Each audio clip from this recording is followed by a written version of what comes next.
Great. So, thank you so much for being here, Dr. Vasudev, and for bringing us into your world, your life a bit, through your book and through this amazing afternoon. So let me start with something that's been on my mind for a little while, which is why this book and why now? What's special about this time? Thank you. That's a very relevant question. And I asked Dave to grill me as much as he can. I'm going to rely on Basu for that. And my wife said, nobody's going to buy this book. The title says Cognitive Non Duality Therapy, Musings of a Monk Psychiatrist. So Mami Auntie over there said, are you going to say you're a monk? So you're going to leave your wife and hide away somewhere? Maybe. I'm living in the basement of my home anyway, where I do my meditations. But really, monkhood is an attitude in life. It's about trying to go inwards and not getting too lost in the outward activity. This all looks beautiful, doesn't it? Ooh, thank you. Hi, Mohammed. My ex-boss is here. Nice to see you. But the outward doesn't give us that much fulfillment, doesn't it? After the music is over, we only generally have a feeling, what's next? That next leaves us empty. So that we move on to the next particular thing which gives us some pleasure. But with pleasure we also find some pain. You agree there? Yeah. And what we are really trying to say is Gurudev over there, Sri Ravi Shankar, my mentor, my guide, my guru, the knower, and all he does is impart knowledge. That's the role of a guru. And how does he share his knowledge? Through teachings, which are from long ago. So for the sake of our people here who are living in the West, who haven't had the opportunity to get the knowledge from way back home, I chose to write it in a way that everybody can get to glimpse of what a true nature is. Not the pleasure that we get off and on when we are listening to an author, a writer reading a book, listening to music, you saw some artist perform, but the deeper part of us, which we can get glimpses during meditation. Yeah? A lot of you come with me in yoga and meditation classes, you've been part of doing Sudarshan Kriya Yoga as well, and just with a quick show of hands, have you found some peace sometimes? Yes, quite a lot of people. Yes. That peace is who you really are. And that's what non-duality means. That inside we are all of the nature of peace. I'm going to say what is cognitive and what's therapy. What's cognitive? What's therapy? Cognition means thinking. But this is not the typical style that psychiatrists in the room, Kamini, Mohammed over there would use. Right? Thinking about how we think is cognition again. But thinking beyond thinking is the true thinking we are asking you to consider using this book. Using just 3 words. Who am I? This is that style of thinking which is called self-inquiry and tries to find out why you are here. What is your relationship with this world? What is your relationship with your family, friends, and beyond? And that identification has to move on from a point of feeling, I am a father, I am a husband, I am this and that, to being one with everyone. That's the vision. So cognitive, think, therapy, well, I'm doing my own therapy. So that's the attitude one can have to well further into this line of thinking. This is a self-exploration book, a self-guided book. There are lots of stories from people who have been with me on this journey, and I'm deeply indebted to patients that have been with me on this journey to a point where hopefully they have found a lot of improvement. But for me personally, I found immense change in how I interact, be, and associate with people. Thank you. I know my brain has been hurting a bit when I think about thinking, but I'm sure I'll get through it. And certainly, if I may speak for the audience, it's been a real life example of pleasure and pain, because they've had the pleasure of all the artists and the pain of me with my microphone shenanigans, so I apologize for that. But if I can press you a bit about the process you went through and the inward thinking about what brought you to this book. Maybe you can share a bit of insights as to how you felt this was your moment, and why did you feel you were qualified to write this book? You know, to put it in, put it in your face, kind of. London. Yeah. So that's the guy walking at the back. Okay. Professor Barus. Say hello, everyone.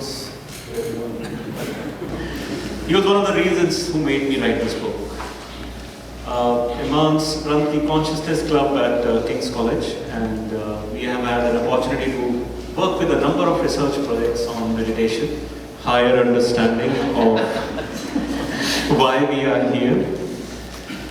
And I am just a small author. Imans has written a few books, not just a couple. And he's highly regarded amongst the consciousness community across the world. So I said to him one day, why don't we write something which is relatable, which I don't have to go into the PhD level science of consciousness, but where we ourselves as seekers go deeper into why we are here. And that's how the journey started. And then along the way, lots of obstacles came. COVID-19 was a very, very difficult path for me. Mohammed knows, he's the chief now of LHSE, and having spent 12 years at the hospital, I recognized I was not getting anywhere. There were 4 legal cases against me. People don't know, this is not common knowledge. But all because of him, of the vision of my own guru, my own teacher, I started to really go deeper into it. To a point where I felt there is nothing but faith. Faith is the basis of life. And when you go into the depth of that knowledge, sudden wisdom and intuition starts to flow naturally. That's why I'm doing these courses. That's why I'm really involved in it. If I found so much joy and peace being there, so the common question I've been got, you must be excited you're doing this book. I said, no. There is no excitement anymore, but there is a word called dispassion. Dispassion means I'm here, yet I'm not here. Because I'm so centered that nothing can push me up and down, up and down. That's how a mood goes generally, doesn't it? With a pleasurable activity, we find we are happy. Something causes us pain, somebody said a bad thing to us, that person must be bad. Our ego takes a nosedive. So when you ask me, why me? Is there a me? Is the question I ask myself now. I kind of hope there is, because I'm talking to somebody. But that's the identification. Yeah? The less you identify with your outer being, then you are more in touch with your inner being. That's what I learned from my teacher. Great. So I find myself in a bit of a quandary based on something you told us just now, which was the quest to create a relatable book that all of us, with which all of us could identify, and the words that caught my eye on the cover, which were monk psychiatrist. And I'm trying to reconcile the everyman relatability with the concept of a monk psychiatrist. And so I would love your perspectives on why you included that in the book, and what do you hope to get across to us by including something like that. It certainly caught my fancy. I would buy a book just based on exactly a monk psychiatrist, but there's got to be more. There is a market value.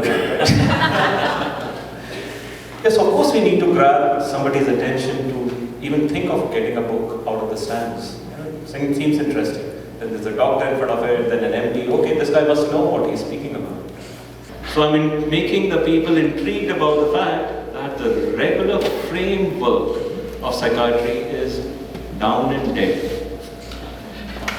We really need to look beyond the usual. Yes, I'm great. Dr. Sharma would confirm. She prescribes antidepressants as a family doctor. Does they work?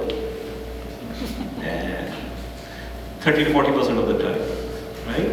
For the first trial, and then you give another trial, then third trial, hopefully then you get it right. So is there a way we can go deeper into the level of the mind, which we still as psychiatry believe it's here? It's not even there. It's around us. Gurudev Shri Ravi Shankar says it's just an aura around you. It's a field force. The mind is your only way to get the depth of consciousness. And consciousness is the basis of life, and we don't even talk about it. So that's why I'm a psychiatrist, but I think I'm beyond that right now. So I appreciate that answer, and it actually has cleared up a couple of things for me. So I do appreciate that. It's apparent to me, and I think it will be to anyone who delves into the book, that you've really put a lot of yourself into this in terms of real life stories. And it's a book that has been well thought through. The words seem very intentional, the way you express concepts. So clearly it's more than just it's an opus of love, but with a view to, as you say, now I get the relatable part. So making it relatable to the reader and helping them to understand the role of self in our own personal journey. So I really appreciate that. And having said that, I want to loop back on two words you said earlier on in quite different context. Which word? Wait for it. What's next? Before what's next, you need to go back a little bit as well. For sale today are the first book in which a lot of folks who know me from the past, I've been here for 14 years now. In 2016, I released my first book called Be Yourself, self being capital S. The same self that we've been talking about. That was a spiritual awakening process, a journey, in which I have tried to lay down the foundations of the knowledge, which have been further elaborated. So this is a sequel, it's not the first book. It's the second book. So if you really want to get the flow, I would strongly recommend that you consider reading the first, the second. Is there a trilogy in the works? And the third one is coming. So what I asked Dr. Vasudev was, what's the take-home message? What is it you would like us all to walk away, drive away with? And as we go through the book in the next little while, what would be the lasting impression he hopes us to have as a result of having read his book? What would be success for him? There is no me here who's trying to find out what your impression should be. It's again just coming back to the same point. It's a self-help book. If you think you know it all, go ahead, this book is not for you. If you are interested to find out who you really are, indeed, you might find a lot of answers only you can find. You don't need a teacher for it. But with the help of a teacher, your own journey catapults fast. Kaushik has been with me for years now, and he keeps saying, okay, I'm going to follow you up. Akshay, you have got something when he listens to my classes. He attends Bhagavad Gita, he attends Narad Bharti Sutra. I can see something twinkling in his eyes. So he said, okay, Dhira is going to do the Kriyas next. And I'm pulling everybody's leg, but no, are worth pulling. So there are ways of interpreting what we are getting this information in our life, right? When I'm sitting with patients in the clinic, they are coming completely with no knowledge about this. So are we going to get all the answers just by reading the book? Absolutely no. But what we can do at least is have a meditative practice, a breath-based practice, which I want to share with you very shortly. Great reading. So that we can be ready for meditation. And through meditation comes all the answers that we need in the quietness. It is late in the afternoon. This is not the best time to meditate. But we will definitely make an attempt to go deeper. Everybody interested? Yes. So if it's okay with you, I think what I'd like to do is ask Dr. V to run a short breath meditation session for us all. And with your permission, I'd like to ask you to hold on to your questions, and we'll go back and have you, ask Dr. B those questions a little afterwards. That's okay. And it's a program that was founded in 1981 during the construction of the Art of Living Center in the Udaipur village, Bangalore.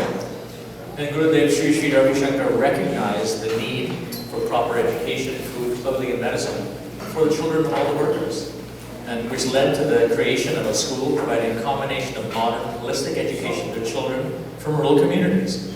It now hosts some 70,000 students, taught in 800 free schools across 1,300 villages.